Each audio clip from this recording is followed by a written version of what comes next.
तो नमस्कार, एक बार फिर हाजिर हूँ दोस्तों आपके फेवरेट चैनल ट्रेंडिंग नाउ पे एक नई जानकारी और एक नई वीडियो के साथ। जी हाँ दोस्तों, बहुत बड़ी खुशखबरी केंद्रीय कर्मचारियों के लिए central government employ latest news के साथ मैं हाजिर हूँ। बने रहिए हमारे साथ। क्या है वो खुशखबरी जो सरकार ने यू टर्न लेते हुए लिया है? अभी कुछ समय पहले राज्यसभा में एक प्रश्न के उत्तर में सरकार ने बिल्कुल मना किया था कि कर्मचारियों के लिए इस तरह का कोई प्रावधान अभी तक नहीं किया गया है और उसको बदलते हुए सरकार ने आज एक घोषणा कर दी।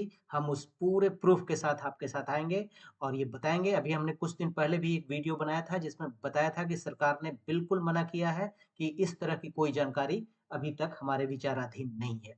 तो क्या है वो खबर? बजट आने वाला है दोस्तों फरवरी में और उसके पहले सरकार ने एक बहुत बड़ी घोषणा की है। जी हाँ दोस्तों, हम बात कर रहे हैं 8वें वेतन आयोग की, 8th पे कमीशन लेटेस्ट न्यूज़ की और हम आपको प्रूफ के साथ दिखाएँगे। सरकार ने आज एक बहुत बड़ी घोषणा की है और जैसा कि आप स्क्रीन पे देख रहे हैं, ये आज तक के हवाले से ये खबर है दोस्तों। 8th पे कमीशन बजट से पहले केंद्रीय कर्मचारियों को बड़ा तोहफा। 8वें वेतन आयोग के गठन की मंजूरी।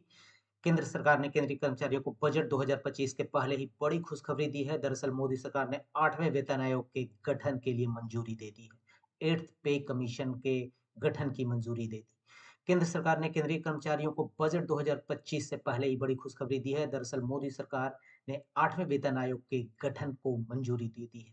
प्रधानमंत्री नरेंद्र मोदी के नेतृत्व वाली सरकार ने 8वें वेतन आयोग के गठन का फैसला ऐसे वक्त में लिया है जब केंद्रीय कर्मचारियों और पेंशनर्स का महंगाई भत्ता बढ़कर 53% तक पहुंच चुका है। केंद्रीय कर्मचारियों और पेंशनर्स को लंबे समय से इस राहत की उम्मीद थी। हालांकि अब तक जब भी संसद में नए वेतन आयोग को लागू किए जाने से संबंधित सवाल पूछे गए थे, तो सरकार इस तरह का कोई प्रपोजल ना आने की बात करती नजर आई थी।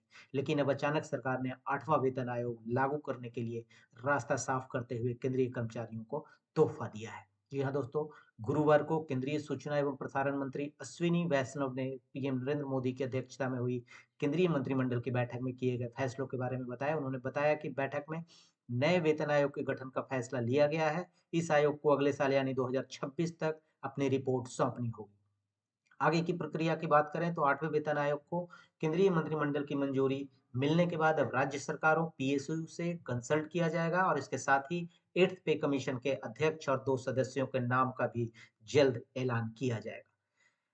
पहले आप जानते हैं वेतन आयोग से जुड़ी इतिहास पर अगर गौर करें तो 10 साल में बदलते हैं। 7वें वेतन आयोग से पहले चौथे, 5वें और छठे आयोग का कार्यकाल समान रूप से 10 वर्ष का था। अगर फिलहाल लागू 7वां वेतन आयोग की बात करें तो इसे 2016 में लागू किया गया था और इसके 10 साल बाद यानी दिसंबर 2025 में पूरा होंगे। लेकिन इससे पहले ही सरकार ने बड़ा फैसला लेते हुए 8वां वेतन आयोग गठन किए जाने को हरी झंडी दिखा दी है। नए वेतन आयोग में इतनी होगी न्यूनतम सैलरी। 8th पे कमीशन लागू किए जाने के बाद केंद्रीय कर्मचारियों की सैलरी में बम्पर इजाफा देखने को मिल सकता है। रिपोर्ट्स की माने तो इसके तहत फिटमेंट फैक्टर कम से कम 2.86 तय किया जा सकता है।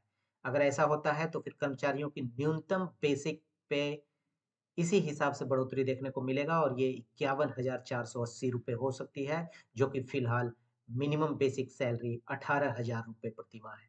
इसके साथ ही इसी हिसाब से पेंशनर्स को भी फायदा मिलेगा। सेंट्रल गवर्नमेंट पेंशनर्स को भी मिलेगा और इसकी मिनिमम पेंशन फिलहाल 9,000 रुपए से बढ़कर 25,740 रुपए हो सकती है।